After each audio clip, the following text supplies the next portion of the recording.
గారు అధ్యక్ష రాజుగారు చాలా స్పష్టంగా ఇన్స్టిట్యూషన్ గురించి చెప్పారు అధ్యక్ష. ఈ పాలిటెక్నిక్ 1956లో స్థాపించారు. 9 సెక్షన్స్ ఉన్నాయి. పెద్దలు అన్నట్టు 1707 మంది విద్యార్థులు ఈరోజు ఈ పాలిటెక్నిక్లో ఉన్నారు అధ్యక్ష.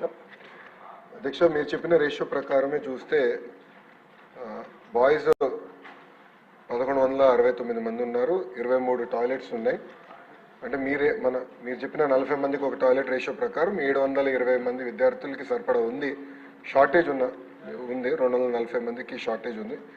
గర్ల్స్కి వచ్చేగల 23 టాయిలెట్స్ ఉన్నాయి అధ్యక్ష. మీ రేషియో ప్రకారమే 575 మందికి సరిపడా ఉన్నాయి. అక్కడ ఉన్న గర్ల్స్ 538. సో గర్ల్స్ వరకు రేషియో పర్లే కానీ బాయ్స్ కొంచెం షార్ట్ ఫాల్ ఉంది అధ్యక్ష. దీనికి ప్రధానంగా ఏంటంటే అదనంగా అవసరమైన రిపేర్స్ అండ్ రెట్రోఫిట్టింగ్ కానివ్వండి, టాయిలెట్స్ కానివ్వండి, దీనికి అదనంగా ఒక 2,70,00,000 రూపాయలు అవుతుంది. రోడ్లు కూడా వేయాల్సిన అవసరం ఉంది. అదే ఆల్రెడీ నా అధికారులు నాకు చెప్తాం జరిగింది. తొందరలోనే ఆ పనులు కూడా నేను ప్రారంభిస్తాను అధ్యక్ష. నేను కూడా కోరేది గౌరవ సభ్యుల్ని ఒక 10 రోజుల ముందల కొంచెం ప్రశ్నలు పంపించమని కోరుతున్నాను అధ్యక్ష. ఎందుకంటే టైం సరిపోవట్లేదు. ఎందుకంటే అధికారులు నాకు రిప్లై ఇచ్చిన తర్వాత నేను ఫోటోలు కూడా తెప్పించుకున్నాను అధ్యక్ష. మీకు ఆ ఫోటోలు కూడా ఒకసారి చూపిస్తాను. మీరు అడుగుతారు నాకు తెలుసు, అందుకే ఫొటోస్ కూడా తెప్పించా. క్లాస్ రూమ్స్ ఎలా ఉన్నాయి ఏంటనేది ఫొటోస్ అన్ని కూడా తెప్పించా. ల్యాబ్స్ ఎలా ఉన్నాయి కూడా తెప్పించా. టాయిలెట్స్ కూడా ఎలా ఉన్నాయని నేను ఫోటోలు తెప్పిస్తాను జరిగింది అధ్యక్ష.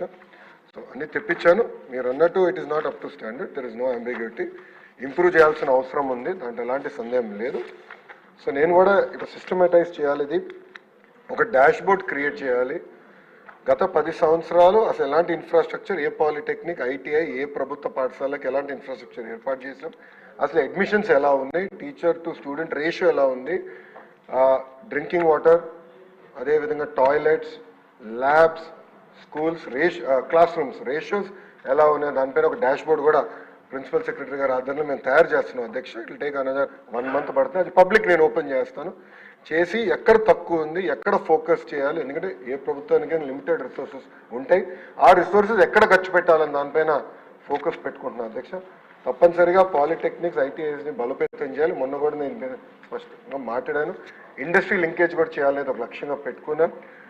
పక్క రాష్ట్రాల్లో టాటా సంస్థతో కూడా ఒప్పందం కుదుర్చుకుని 10% ప్రభుత్వం డబ్బులు ఇస్తే 90% టాటా సంస్థ డబ్బులు ఇచ్చి నర్చర్ చేస్తారనేది ఒక ప్రతిపాదన ఉంది. అంతేకాకుండా మన రాష్ట్రంలో అనేక మంది పారిశ్రామికవేత్తలు ఉన్నారు. వాళ్ళందరూ తిరిగి వచ్చి ఒక్కొక్క పాలిటెక్నిక్ దత్తకు తీసుకుని ఇండస్ట్రీకి రెలవెంట్ కోర్సెస్ తయారు చేయండి, వాళ్ళ ప్లేస్మెంట్ కూడా మీరు బాధ్యత తీసుకుంటే బాగుంటుంది అనేది ఆ డిస్కషన్ కూడా నేను ప్రారంభించాను అధ్యక్ష. ఇంతేకాకుండా మన ఐఐటి అధ్యక్ష 2 నిమిషాలు ఐఐటి న్యూస్ వీడ్లో కూడా విద్యార్థులు నాకు ట్విట్టర్లో ఒక మెసేజ్ పెడితే నేను చాలా సీరియస్గా తీసుకున్నాను. అంటే వ్యవస్థలు ఎట్లా తయారైందంటే నేను ఒక రిపోర్ట్ అడిగితే ఆటోమేటిక్గా ఫుడ్ క్వాలిటీ ఇంప్రూవ్ అవుతుంది. అంటే ఆ బాధ్యత వహించాల్సిన వాళ్ళు బాధ్యత వహించట్లేదు. అవినీతి అంటారా, లేదంటే వ్యవస్థల్ని భ్రష్టు పట్టించారా, ఏదో జరిగిందంట, ఎలాంటి సందేహం లేదు.